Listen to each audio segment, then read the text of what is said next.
जय माता दी दोस्तों, जय श्री हरि। स्वागत है आपका हमारे YouTube चैनल अभव्या वर्ल्ड में।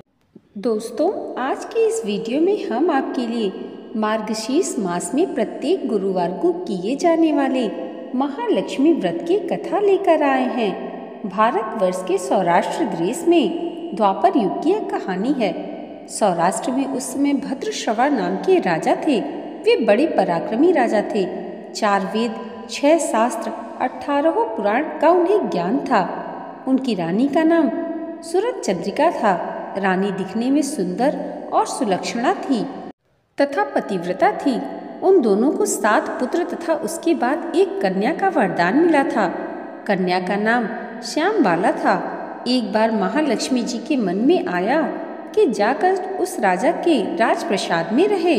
इससे राजा को दुगनी धन दौलत की प्राप्ति होगी और वह इस धन दौलत से अपनी प्रजा को और सुख दे पाएगा। गरीब के घर अगर रहे और उसे धन दौलत प्राप्त हो तो वह स्वार्थी की तरह केवल अपने ऊपर ही खर्च करेगा। यह सोचकर श्री महालक्ष्मी जी ने बूढ़ी ब्राह्मण स्त्री का रूप धारण किया। हाथ में लाठी लिए लाठी के सहारे रानी के द्वार तक पहुंची। यद्यपि उन्होंने बूढ़ी औरत का रूप धारण किया था, पर उनके चेहरे पर देवी का तेज था। उन्हें देखते ही एक दासी सामने आई। उसने उनका नाम, धाम, काम, धर्म पूछ डाला। वृद्ध ब्राह्मण का रूप धारित माता लक्ष्मी ने कहा, बालिके, मेरा नाम कमला है। मेरे पति का नाम भुवनेश है। हम द्वारिका में रहते हैं। तुम्हारी रानी पिछले जन्म में एक वैश्य की पत्नी थी। वह वैश्य गरीब था। दरिद्रता के कारण हर रोज घर में झगड़े होते थे तथा उसका पति रोज उसे मारता था। इन बातों से तंग आकर वह घर छोड़कर चली गई तथा वन जंगल में खाली पेट भटकने लगी। उसकी इस दुर्दशा पर मुझे दया आई। तब मैंने उसे सुख संपत्ति देने वाली श्री महालक्ष्मी की कथा सुनाई। मेरे कहने पर उसने श्री महालक्ष्मी का व्रत किया। श्री महालक्ष्मी प्रसन्न हुई। उसकी गरीबी दूर हो गई। उसका घर संसार दौलत संपत्ति संतति से भर गया। बाद में पति पत्नी दोनों परलोक सिधारे। लक्ष्मी व्रत करने के कारण वे लक्ष्मी लोक में रहे। उन्होंने जितने साल महालक्ष्मी का व्रत किया उतने हजारों साल उन्हें सुख भोग मिला। इस जन्म में उसका जन्म राजघराने में हुआ, परंतु वह श्री महालक्ष्मी का व्रत करना भूल गई है।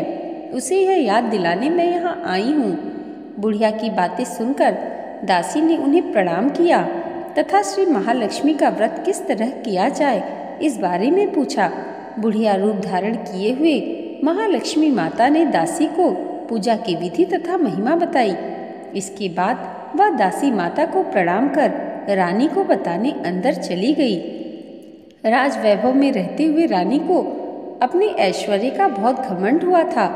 संपत्ति तथा अधिकार की वजह से वह उन्मत्त हो गई थी।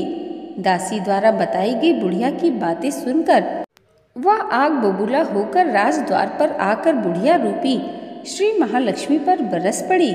उसे यह मालूम भी नहीं था कि श्री महालक्ष्मी माता बुढ़िया का रूप धारण किए द्वार तक आई हैं, परंतु रानी का इस कदर रुख देखकर, अपना अनादर देखकर माता ने वहां ठहरना ठीक नहीं समझा।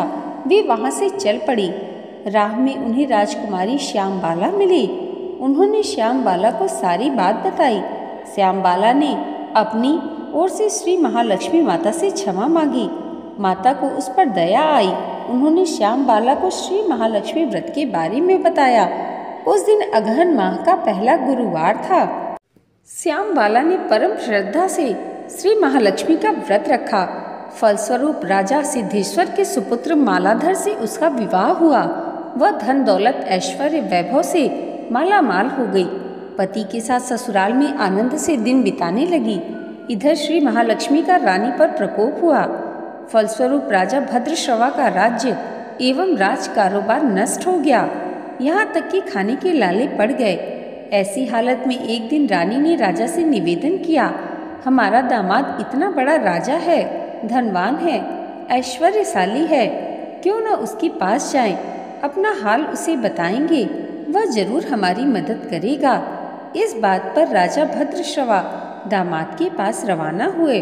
राज्य में पहुंचकर एक तालाब के किनारे थोड़ी देर विश्राम लेने के लिए ठहरे।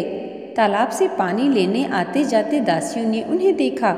उन्होंने विनम्रता से उनकी पूछताछ की। तब उन्हें यह मालूम हुआ कि वे रानी श्यामबाला के पिता हैं। तो दौड़ते हुए जाकर उन्होंने रानी को सारी बात बताई।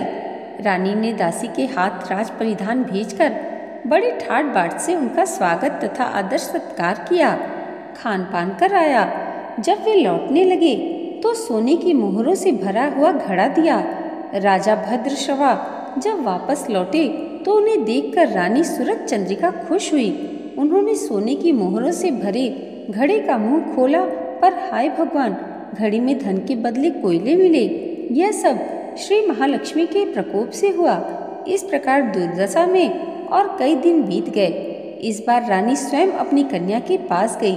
वह दिन अगहन माह का अंतिम गुरुवार था। श्यामबाला ने श्री महालक्ष्मी का व्रत किया, पूजा की, अपनी माता से भी व्रत करवाया। इसके बाद रानी अपने घर आई। श्री महालक्ष्मी का व्रत रखने पर उसे फिर से अपना राजपाट, धन दौलत, ऐश्वर्य प्राप्त हो गया। वह फिर से सुख शांति आनंद में जीवन व्यतीत करने लगी। कुछ दिनों बाद राजकन्या श्यामबाला अपने पिता के घर आई। उसे अपने घर देखकर सूरज चंद्रिका को पुरानी बातें याद आई। यही कि श्यामबाला ने अपने पिता को घड़ा भर कोयला दिया था और उसे तो कुछ भी नहीं दिया था। इसी कारण श्यामबाला को पिता के घर आने पर उसका कोई आदर आतिथ्य नहीं हुआ, बल्कि अनादर हुआ। पर उसने इस बात का बुरा नहीं माना। अपने घर लौटते समय उसने पिता के घर से थोड़ा नमक ले लिया। अपने घर लौटने पर उसके पति ने पूछा, अपने मायके से क्या लाई हो? इस पर उसने जवाब दिया, वहाँ का सार लाई हूँ। पति ने पूछा, इसका मतलब क्या हुआ? श्यामबाला ने कहा, थोड़ा धीरज धरो, सब मालूम हो जाएगा। उस दिन श्यामबाला ने सारा भोजन नमक डाले बिना बनाया और परोसा। पति ने खाना चखा। सारा खाना नमक बिना था, इसलिए स्वाद न आया। फिर श्यामबाला ने थाली में नमक डाला, इससे सारा भोजन स्वादिष्ट लगने लगा। तब श्यामबाला ने पति से कहा, यही है वह मायके से लाया हुआ सार। पति को उसकी बात समझ में आ गई। फिर वह दोनों हंसी मजाक करते हुए भोजन करने लगे। कहा गया है कि इस तरह से जो कोई श्रद्धा भाव से श्री महालक्ष्मी की पूजा करे उसे माता की कृपा प्राप्त होती है, सुख संपत्ति शांति प्राप्त होती है, सभी मनोकामनाएं पूरी होती हैं।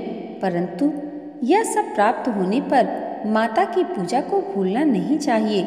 हर गुरुवार को व्रत पाठ अवश्य करना चाहिए। इस तरह श्री महालक्ष्मी की महिमा भक्तों की मनोकामना पूरी करती है। इस प्रकार श्री महालक्ष्मी की गुरुवार की कथा संपूर्ण होती है। बोलिए लक्ष्मी माता की जय। दोस्तों, आज की ये वीडियो अगर आपको अच्छी लगी हो तो कमेंट बॉक्स में जय माता लक्ष्मी जरूर लिखिएगा और इसे लाइक, और हमारे चैनल पर पहली बार आए हैं तो सब्सक्राइब करना मत भूलिएगा। माँ लक्ष्मी की कृपा आप सबके जीवन पर सदैव ऐसे ही बनी रहे, इसी मंगल कामना के साथ मिलते हैं अगले वीडियो में। तब तक के लिए जय माता दी, जय श्री हरि।